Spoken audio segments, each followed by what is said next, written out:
భయపడిందే జరుగుతోంది. Global warming side effects ఒక్కొక్కటిగా వెలుగు చూస్తూ ఉన్నాయి. ముఖ్యంగా మంచు ఖండం అంటార్క్టికాలో పరిస్థితి మారుతోంది.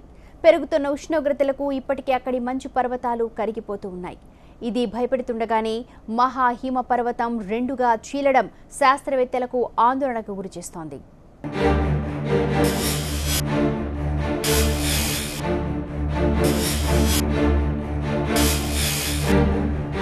లండన్ నగరం కంటే 4 రెట్లు పెద్దది.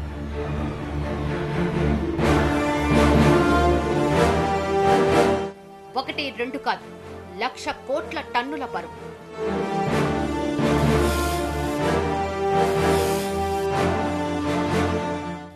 అంటార్కిటికా ఖండంలో అతిపెద్ద హిమపర్వతం రెండుగా చీలింది. 58,800 చదరపు కిలోమీటర్ల విస్తీర్ణం గల మంచు పర్వతం విడిపోయింది. కొన్నేళ్ల క్రితం నుంచే భయపడుతుండగా 2 రోజుల క్రితం పర్వతం చీలిపోయింది. 200 నుంచి 600 మీటర్ల మందంతో 2 ముక్కలుగా విడిపోయిందని సైంటిస్టులు చెబుతున్నారు. ఈ మంచు పర్వతం అంటార్కిటికా ఖండంలోనే అతి పెద్దది. ఇది విస్తీర్ణంలో అమెరికాలో డెలావర్ రాష్ట్రమంతా లండన్ కంటే 4 రెట్లు పెద్దదిగా ఉంటుందని శాస్త్రవేత్తలు చెబుతున్నారు. ఇప్పుడు ఇది రెండుగా విడిపోవడంతో అది ఎటువైపు వెళ్తుందన్న టెన్షన్ శాస్త్రవేత్తల్లో నెలకొంది. మహాపర్వతం రెండుగా చీలిపోవడంతో దాని పర్యవసానాలు తీవ్రంగా ఉంటాయని శాస్త్రవేత్తలు ఆందోళన చెందుతున్నారు. దీనివల్ల సముద్ర మట్టం 3 మీటర్ల మేర పెరుగుతుందంటున్నారు. అంతేకాదు, దక్షిణ ధ్రువంలో నౌకల సంచారం ప్రమాదకరమని సైంటిస్టులు హెచ్చరిస్తున్నారు. కానీ దీని ప్రభావం ఇప్పటికప్పుడు ఉండబోదని తెలుస్తోంది. విరిగిపోయిన మంచు పర్వతం దశాబ్దాల పాటు సముద్రంపై తేలియాడుతుందని సైంటిస్టులు అంచనా వేస్తున్నారు.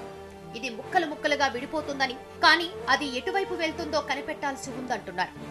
ఈ ఐస్బర్గ్ పూర్తిగా కరిగిపోతే సముద్ర మట్టం 3 మీటర్ల మేరకు పెరుగుతోంది. అదే జరిగితే కొన్ని ప్రముఖ నగరాలు సముద్ర గర్భంలో కలిసిపోతాయంటున్నారు శాస్త్రవేత్తలు. There isn't really going to be any immediate effect. There's going to be no immediate sea level rise from this or anything like that. It'll be taking years until we really know whether the ice shelf will react to this large carbon event. Icebergs around Antarctica, they sometimes take a long time to move away. They can get stuck on pinning points on grounding areas out in the Weddell Sea. There's a few of those out there. So bits of it might remain around.